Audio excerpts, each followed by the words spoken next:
a mente para o mal e prolongar-lhe os sofrimentos, fazendo-o perder o fruto de suas futuras provas. A ti, cuja desgraça motiva as nossas preces, que a nossa comiseração possa amenizar as tuas amarguras e fazer que nasça em ti a esperança de um futuro melhor. Nas tuas mãos está ele, confia na bondade de Deus, cujo seio se abre a todos os arrependimentos e só se conserva fechado aos corações endurecidos pelos espíritos arrependidos. 73. Prefácio. Seria injusto incluir na categoria dos espíritos maus os sofredores e arrependidos, que pedem preces. Podem ter sido maus, porém, já não são, desde que reconhecem suas faltas e as lamentam. São apenas infelizes. Alguns já começam até a gozar de relativa felicidade. 74. Prece. Deus de misericórdia, que aceitas o arrependimento sincero do pecador, encarnado ou desencarnado, aqui está um espírito que se comprazia no mal, mas que reconhece seus erros e entra no bom caminho. Digna-te, ó meu Deus, recebê-lo como filho pródigo e lhe perdoar.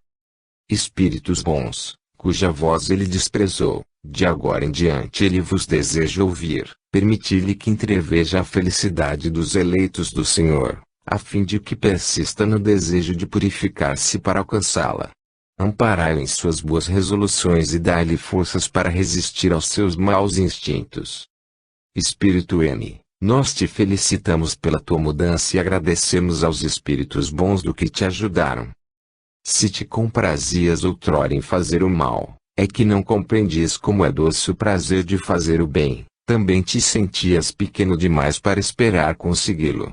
Mas, desde o instante em que puseste o pé no bom caminho, uma luz nova brilhou aos teus olhos, começaste a gozar de uma felicidade que desconhecias e a esperança entrou no teu coração. É que Deus ouve sempre a prece do pecador que se arrepende, não repele nenhum dos que o buscam. Para entrares de novo e completamente na sua graça, esforça-te daqui por diante não só para não praticares mais o mal, como, sobretudo, para reparares o mal que fizeste.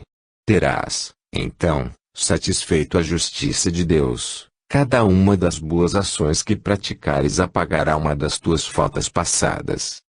Já está dado o primeiro passo. Agora, quanto mais avançares no caminho, tanto mais fácil e agradável ele te parecerá.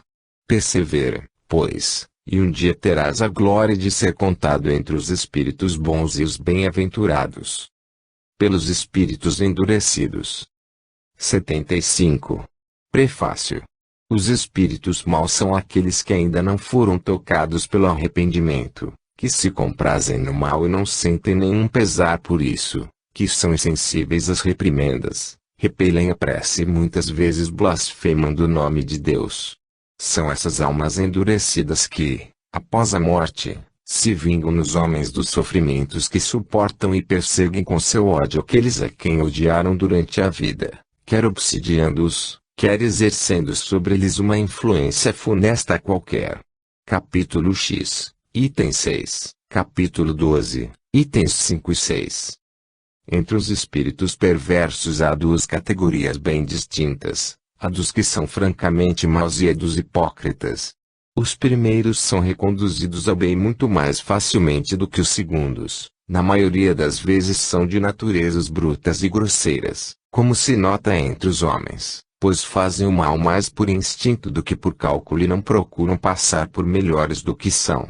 Mas há entre eles um germe latente que é preciso fazer desabrochar, o que se consegue quase sempre por meio da perseverança, da firmeza aliada à benevolência, dos conselhos, do raciocínio e da prece. Durante o trabalho mediúnico, a dificuldade que eles encontram para escrever o nome de Deus é sinal de um temor instintivo, de uma voz íntima da consciência que lhes diz que eles são indignos de fazê-lo. Nesse ponto estão prestes a converter-se e tudo se pode esperar deles, basta encontrar o ponto vulnerável do coração.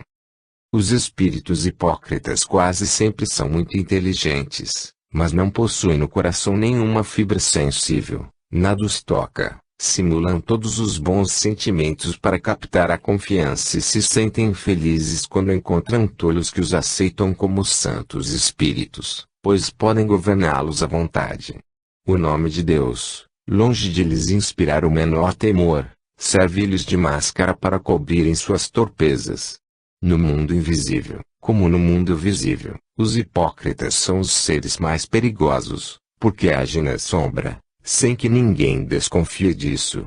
Têm apenas as aparências da fé, mas não a fé sincera. 76. Prece. Senhor, digna-te lançar um olhar de bondade sobre os espíritos imperfeitos, que ainda se encontram na treva da ignorância e te desconhecem, particularmente sobre N.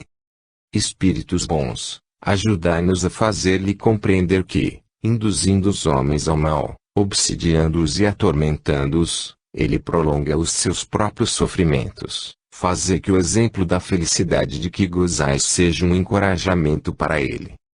Espírito que ainda te comprases no mal, vem ouvir a prece que fazemos por ti. Ela te deve provar que desejamos o teu bem, embora faças o mal.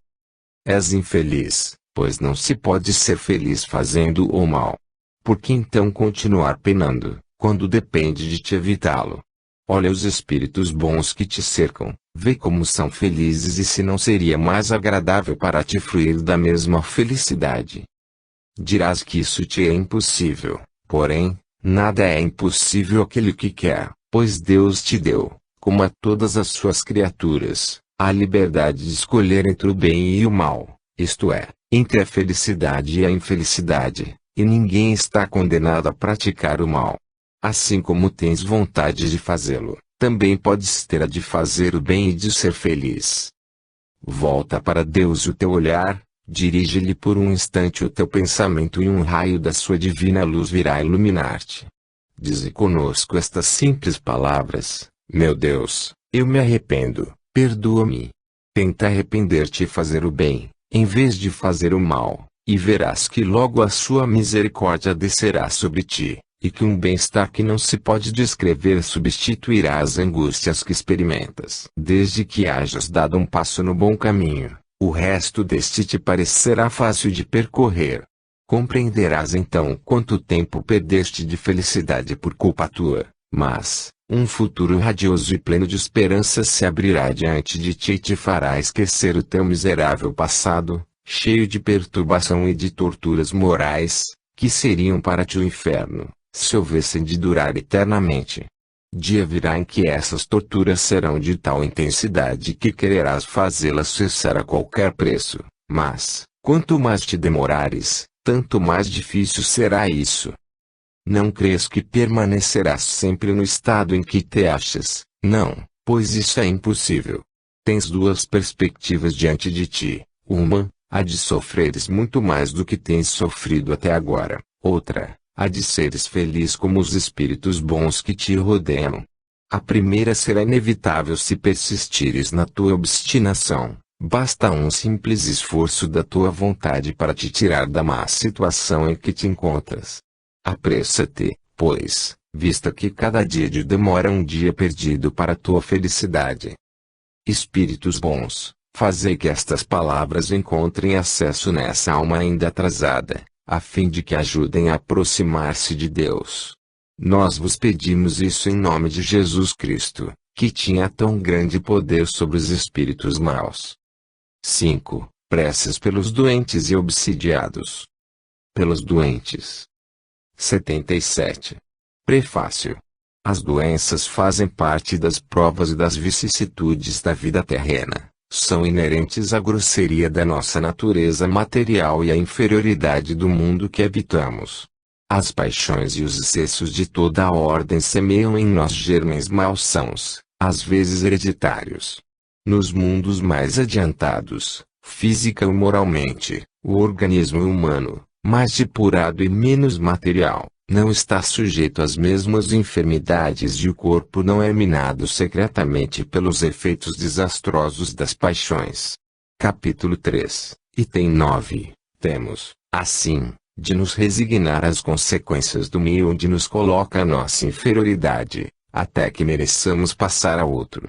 Isso, No entanto, não deve impedir-nos, enquanto esperamos tal mudança, de fazer o que dependa de nós para melhorar as nossas condições atuais. Se, porém, apesar dos nossos esforços, não o conseguirmos, o Espiritismo nos ensina a suportar com resignação os nossos males passageiros.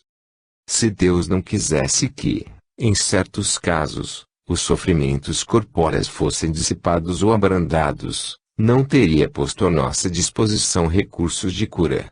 A esse respeito, a sua previdente solicitude, em conformidade com o instinto de conservação, indica que é dever nosso procurar esses recursos e aplicá-los. Ao lado da medicação ordinária, elaborada pela ciência, o magnetismo nos dá a conhecer o poder da ação fluídica e o espiritismo nos revela outra força na mediunidade curadora e a influência da prece. Veja-se, no capítulo 26, a notícia sobre a mediunidade curadora. 78. Prece.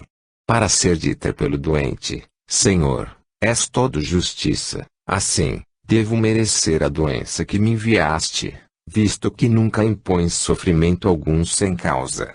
Confio-me, para minha cura, a tua infinita misericórdia. Se for do teu agrado restituir-me a saúde, bendito seja o teu santo nome. Se, ao contrário, devo sofrer mais, bendito seja ainda o teu santo nome. Submeto-me, sem queixas, aos teus sábios desígnios, porque o que fazes só pode ter por fim o bem das tuas criaturas.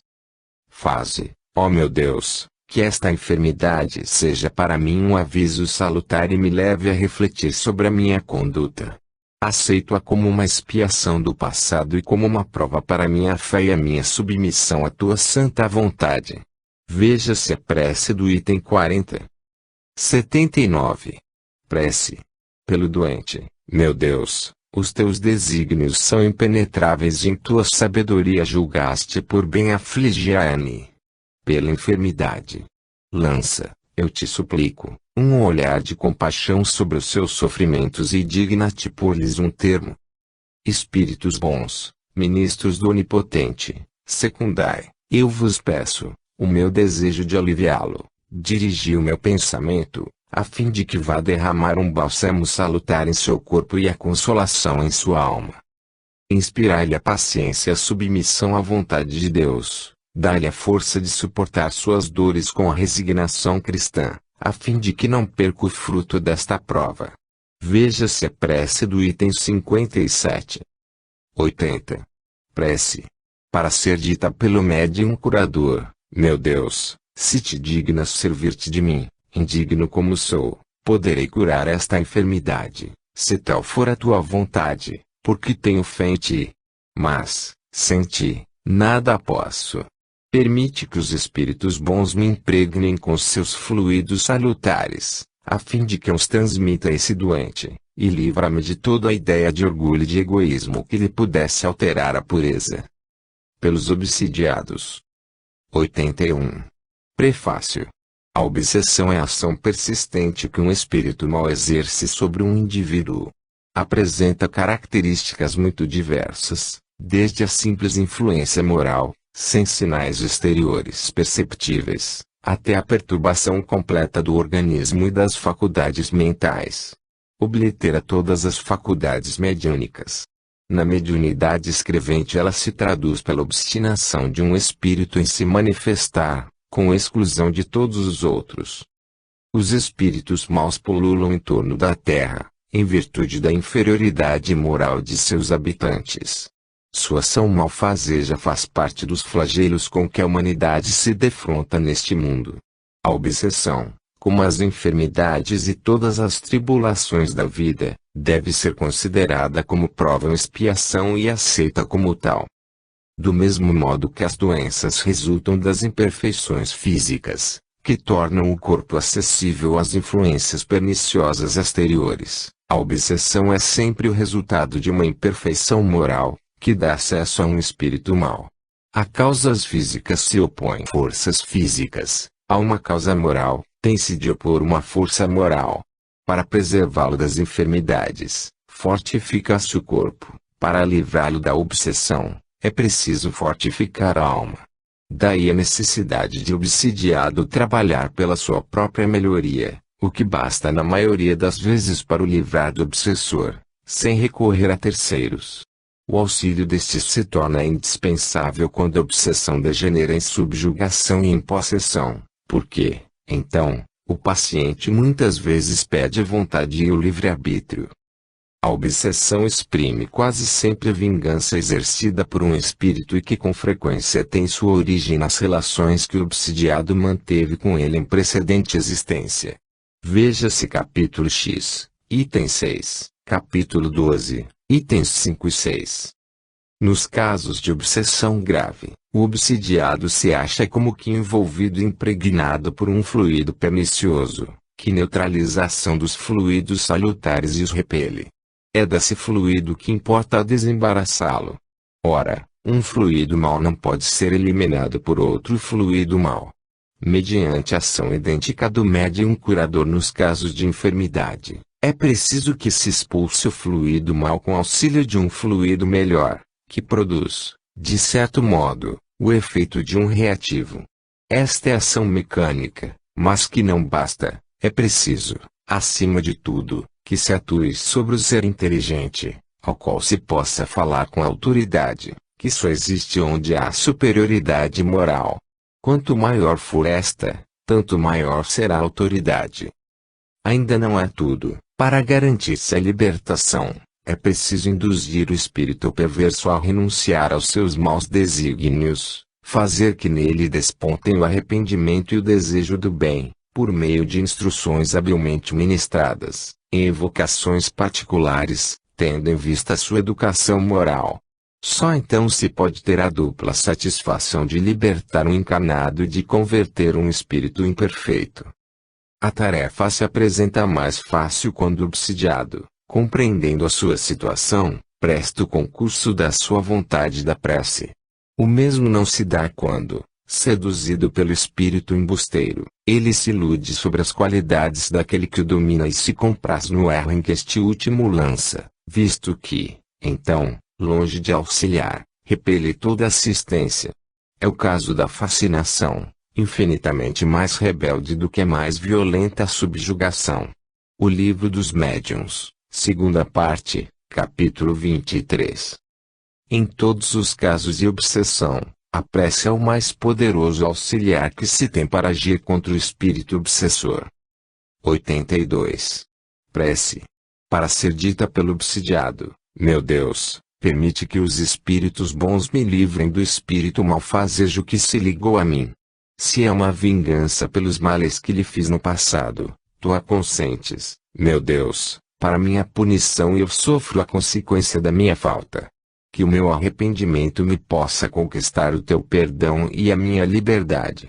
Mas, seja qual for o motivo, imploro para o meu perseguidor a tua misericórdia.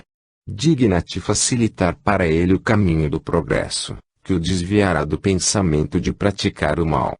Possa eu, de meu lado, retribuindo-lhe o mal com o bem, induzi-lo a melhores sentimentos. Mas, também sei, ó meu Deus, que são as minhas imperfeições que me tornam acessível às influências dos espíritos imperfeitos. Dá-me a luz de que necessito para se reconhecer, combate, sobretudo, em mim o orgulho que me cega com relação aos meus defeitos. Qual não será minha indignidade, pois um ser malfazejo pode subjugar-me? Faze, ó meu Deus, que esse golpe aplicado à minha vaidade me sirva de lição para o futuro, que ele fortifique a resolução que tomo de me depurar pela prática do bem, da caridade e da humildade, a fim de opor, daqui por diante, uma barreira às más influências. Senhor, dá-me forças para suportar com paciência e resignação esta prova. Compreendo que, como todas as outras provas, ela deverá concorrer para o meu adiantamento, se eu não perder os seus frutos com os meus queixumes, pois me proporciona a oportunidade de mostrar a minha submissão e de exercitar minha caridade para com o irmão infeliz, perdoando-lhe o mal que me fez. Capítulo 12, itens 5 e 6. Capítulo 28, itens 15 e seguintes, 46 e 47. 83. Prece. Pelo obsidiado, Deus onipotente, digna-te dar-me o poder de libertar-me da influência do espírito que obsidia. Se está nos teus desígnios pôr termo a essa prova, concede-me a graça de falar com autoridade a esse espírito. Espíritos bons do que me assistis e tu, seu anjo da guarda, dai-me o vosso concurso, ajudai-me a livrá-lo do fluido impuro em que se acha envolvido. Em nome de Deus onipotente, adjuro o espírito malfazejo que o atormenta que se retire. 84. Prece. Pelo espírito obsessor. Deus infinitamente bom, imploro a tua misericórdia para o espírito que obsidia-me. Faz-lhe entrever as divinas claridades, a fim de que reconheça o falso caminho por onde enveredou. Espíritos bons, ajudai-me a fazer-lhe compreender que ele tem tudo a perder, praticando o mal, e tudo a ganhar, fazendo o bem. Espírito que te comprazes em atormentar-me, escuta-me, pois que te falo em nome de Deus. Se quiseres refletir, compreenderás que o mal nunca sobrepujará ao bem e que não pode ser mais forte do que Deus e os espíritos bons. Eles poderiam ter preservado N dos teus ataques. Se não o fizeram, foi porque ele, ou ela, tinha de passar por uma prova. Mas, quando essa prova chegar a seu termo, eles irão impedir-te qualquer ação sobre tua vítima. O mal que lhe houveres feito, em vez de prejudicá-lo, terá contribuído para o seu adiantamento e, assim, para torná-lo mais feliz. Desse modo, terás empregado a tua maldade inutilmente e ela se voltará contra ti. Deus, que é onipotente, e os espíritos superiores, seus delegados, mais poderosos do que tu, serão capazes de pôr fim a essa obsessão e a tua tenacidade se quebrará em face da suprema autoridade. Mas, pelo fato mesmo de ser bom, Deus quer deixar-te o mérito de fazeres que ela cesse pela tua própria vontade. É uma moratória que te concede, se não aproveitares, sofrer-lhe-ás as deploráveis consequências. Grandes castigos e cruéis sofrimentos te esperarão. Serás forçado a suplicar a piedade e as preces da tua vítima, que já te perdoa e ora por ti, o que constitui grande merecimento aos olhos de Deus e apressará a libertação dela. Reflete, pois, enquanto ainda é tempo, visto que a justiça de Deus cairá sobre ti, como sobre todos os espíritos rebeldes. Pondera que o mal que praticas neste momento terá forçosamente um termo, ao passo que, se persistires na tua obstinação, os teus sofrimentos aumentarão incessantemente. Quando estavas na terra, não terias considerado uma estupidez sacrificar um grande bem por uma pequena satisfação de momento. O mesmo acontece agora, quando és espírito. Que ganhas com o que fazes? O triste prazer de atormentar alguém, o que não te impede de ser infeliz, digas o que disseres, e que te tornes ainda mais infeliz. Ao lado disso, vês o que perdes, observa os espíritos bons do que te cercam e dizes se não é preferível a sorte deles à tua própria sorte. Da felicidade de que gozam, também tu partilharás, quando quiseres. Que é preciso para isso? Implorar a Deus e fazer o bem, em vez do mal. Sei que não podes transformar-te de repente, mas, Deus não exige o impossível, quer apenas a boa vontade. Experimenta e nós te ajudaremos.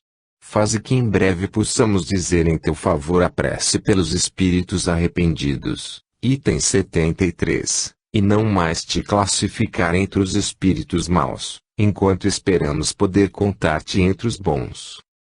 Veja-se também, o item 75, preces pelos espíritos endurecidos. Observação: a cura das obsessões graves requer muita paciência, perseverança e devotamento. Exige também tato e habilidade, a fim de encaminhar para o bem espíritos muitas vezes perversos, endurecidos e astuciosos, pois há os rebeldes em grau extremo. Na maioria dos casos, temos de nos guiar pelas circunstâncias. Qualquer que seja, porém, o caráter do espírito, uma coisa é certa: nada se obtém pelo constrangimento ou pela ameaça. Toda influência reside no ascendente moral. Outra verdade, igualmente comprovada pela experiência tanto quanto pela lógica, é a completa ineficácia dos exorcismos, fórmulas, palavras sacramentais, amuletos, talismãs, práticas exteriores, ou quaisquer sinais materiais.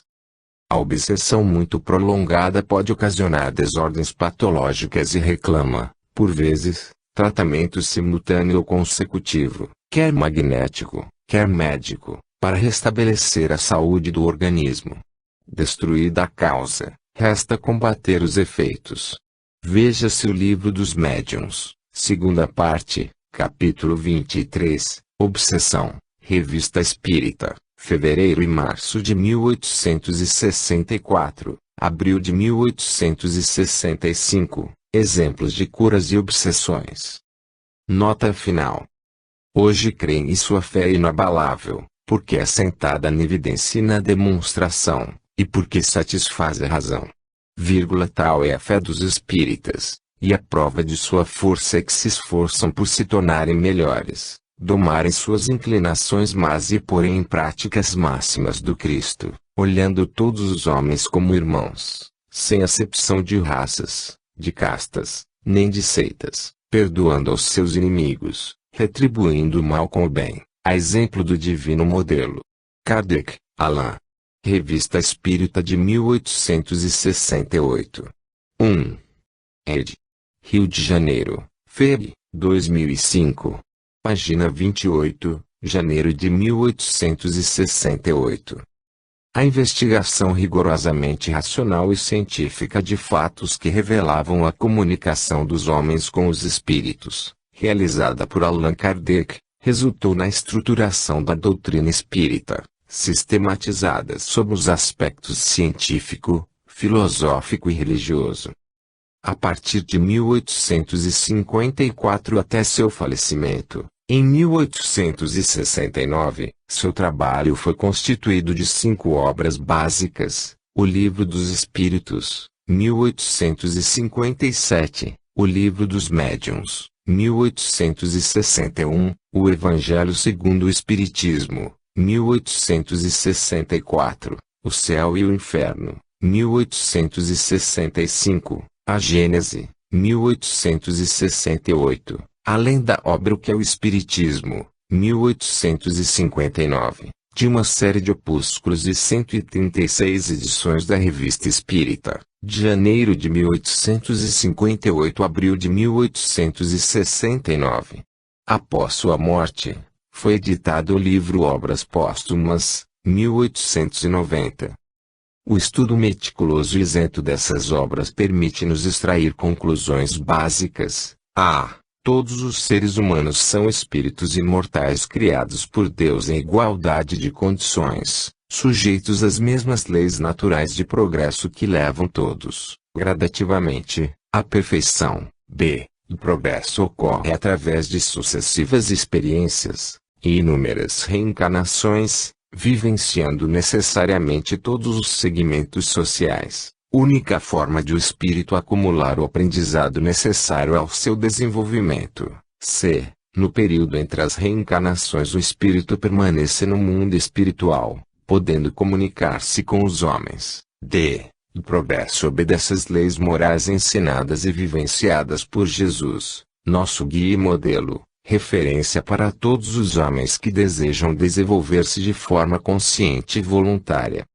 Em diversos pontos de sua obra, o codificador se refere aos espíritos encarnados em tribos incultas e selvagens, então existentes em algumas regiões do planeta, e que, em contato com outros polos de civilização, vinham sofrendo inúmeras transformações, muitas com evidente benefício para os seus membros, decorrentes do progresso geral ao qual estão sujeitas todas as etnias, independentemente da coloração de sua pele.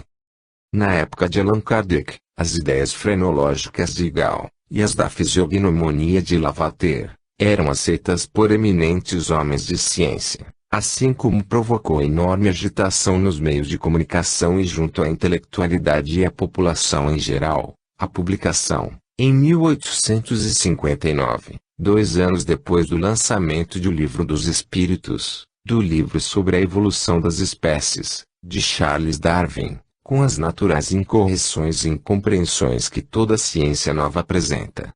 Ademais, a crença de que os traços da fisionomia revelam o caráter da pessoa é muito antiga, pretendendo-se haver aparentes relações entre o físico e o aspecto moral. O codificador não concordava com diversos aspectos apresentados por essas assim chamadas ciências. Desse modo, procurou avaliar as conclusões desses eminentes pesquisadores à luz da revelação dos espíritos, trazendo ao debate o elemento espiritual como fator decisivo no equacionamento das questões da diversidade e desigualdade humanas. Allan Kardec encontrou, nos princípios da doutrina espírita, explicações que apontam para leis sábias e supremas, razão pela qual afirmou que o Espiritismo permite resolver os milhares de problemas históricos, arqueológicos, antropológicos, teológicos, psicológicos, morais, sociais, etc. Revista Espírita, 1862, página 401.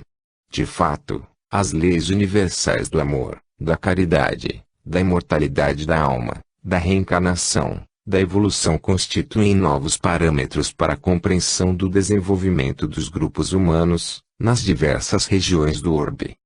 Essa compreensão das leis divinas permite a Allan Kardec afirmar que o corpo deriva do corpo, mas o espírito não procede do espírito. Entre os descendentes das raças apenas há a consanguinidade. O Livro dos Espíritos, item 207, páginas 176, o Espiritismo, restituindo ao espírito seu verdadeiro papel na criação, constatando a superioridade da inteligência sobre a matéria, faz com que desapareçam, naturalmente, todas as distinções estabelecidas entre os homens, conforme as vantagens corporais e mundanas, sobre as quais só o orgulho fundou as castas e os estúpidos preconceitos de cor. Revista Espírita, 1861, página 432. Os privilégios de raças têm sua origem na abstração que os homens geralmente fazem do princípio espiritual, para considerar apenas o ser material exterior. Da força ou da fraqueza constitucional de uns, de uma diferença de cor em outros, do nascimento na opulência ou na miséria, da filiação consanguínea nobre ou plebeia, concluíram por uma superioridade ou uma inferioridade natural.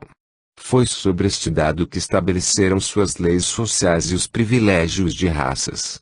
Deste ponto de vista circunscrito, são consequentes consigo mesmos, porquanto, não considerando senão a vida material, certas classes parecem pertencer, e realmente pertencem, a raças diferentes. Mas se tomar seu ponto de vista do ser espiritual, do ser essencial e progressivo, numa palavra, do espírito, preexistente e sobrevivente a tudo cujo corpo não passa de um invólucro temporário, variando, como a roupa, de forma e de cor, se, além disso, do estudo dos seres espirituais ressalta a prova de que esses seres são de natureza e de origem idênticas, que seu destino é o mesmo, que todos partem do mesmo ponto e tendem para o mesmo objetivo, que a vida corporal não passa de um incidente, uma das fases da vida do espírito, necessária ao seu adiantamento intelectual e moral, que em vista desse avanço o espírito pode sucessivamente revestir envoltórios diversos, nascer em posições diferentes, chega-se à consequência capital da igualdade de natureza e, a partir daí, a igualdade dos direitos sociais de todas as criaturas humanas e a abolição dos privilégios de raças. Eis o que ensina o Espiritismo. Vós que negais a existência do espírito para considerar apenas o homem corporal, a perpetuidade do ser inteligente para só encarar a vida presente, repudiais o único princípio sobre o qual é fundada, com razão, a igualdade de direitos que reclamais para vós mesmos e para os vossos semelhantes. Revista Espírita, 1867, página 231. Com a reencarnação, desaparecem os preconceitos de raças e de castas, pois o mesmo espírito pode tornar a nascer rico ou pobre, capitalista ou proletário, chefe ou subordinado, livre ou escravo, homem ou mulher. De todos os argumentos invocados contra a injustiça da servidão e da escravidão, contra a sujeição da mulher à lei do mais forte, nenhum há que prime, em lógica, ao fato material da reencarnação. Se, pois, a reencarnação funda numa lei da natureza o princípio da fraternidade universal, também funda na mesma lei da igualdade dos direitos sociais e, por conseguinte, o da liberdade. A Gênese, capítulo 1, item 36, página 42 a 43. Vide também Revista Espírita, 1867, página 373. Na época, Allan Kardec sabia apenas o que vários autores contavam a respeito dos selvagens africanos, sempre reduzidos ao embrutecimento quase total, quando não escravizados impiedosamente. É baseado nesses informes científicos da época que o codificador repete, com outras palavras, o que os pesquisadores europeus descreviam quando de volta das viagens que faziam à África Negra. Todavia, é peremptório ao abordar a questão do preconceito racial. Nós trabalhamos para dar a fé aos que em nada creem, para espalhar uma crença que os torna melhores uns para os outros, que lhes ensina a perdoar os inimigos, a se olharem como irmãos, sem distinção de raça, casta, seita, cor, opinião política ou religiosa, numa palavra, uma crença que faz nascer o verdadeiro sentimento de caridade, de fraternidade e deveres sociais. Kardec, Allan. Revista Espírita de 1863 a 1. Ed. Rio de Janeiro, Feb. 2005. Janeiro de 1863. O homem de bem é bom, humano e benevolente para com todos, sem distinção de raças nem de crenças, porque em todos os homens vê irmãos seus. O Evangelho segundo o Espiritismo, capítulo 17, item 3, página 348. É importante compreender, também, que os textos publicados por Allan Kardec na Revista Espírita tinham por finalidade submeter avaliação geral às comunicações recebidas dos espíritos, bem como aferir a correspondência desses ensinos com teorias e sistemas de pensamento vigentes à época. Em nota ao capítulo 11, item 43, do livro A Gênese, o codificador explica essa metodologia. Quando, na Revista Espírita de janeiro de 1862, publicamos um artigo sobre a interpretação da doutrina dos anjos decaídos, apresentamos essa teoria como simples hipótese, sem outra autoridade afora de uma opinião pessoal controversível, porque nos faltavam então elementos bastantes para uma afirmação peremptória. Expusemo-la a título de ensaio, tendo em vista provocar o exame da questão, decidido, porém, a abandoná-la ou modificá-la, se fosse preciso.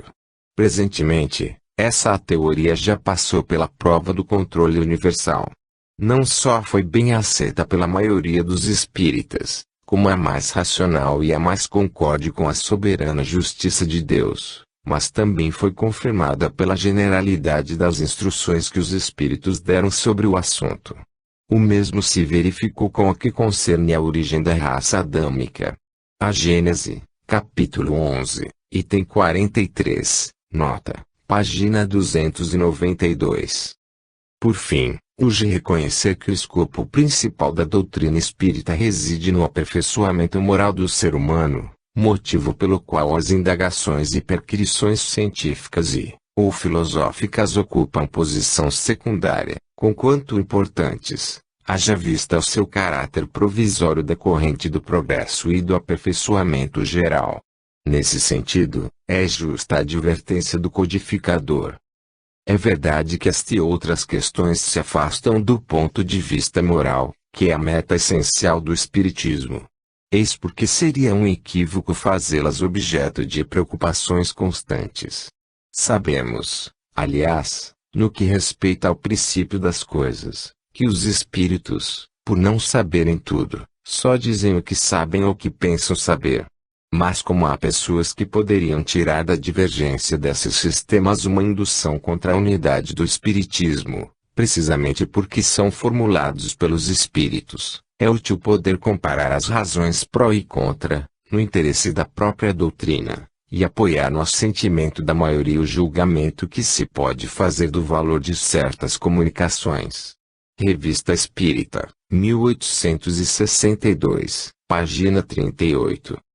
Feitas essas considerações, é lícito concluir que na doutrina espírita vigora o mais absoluto respeito à diversidade humana, cabendo ao espírito o dever de cooperar para o progresso da humanidade, exercendo a caridade no seu sentido mais abrangente e benevolência para com todos, indulgência para as imperfeições dos outros e perdão das ofensas, tal como a entendia Jesus, nosso guia e modelo, sem preconceitos de nenhuma espécie, de cor, etnia, sexo, crença ou condição econômica, social ou moral.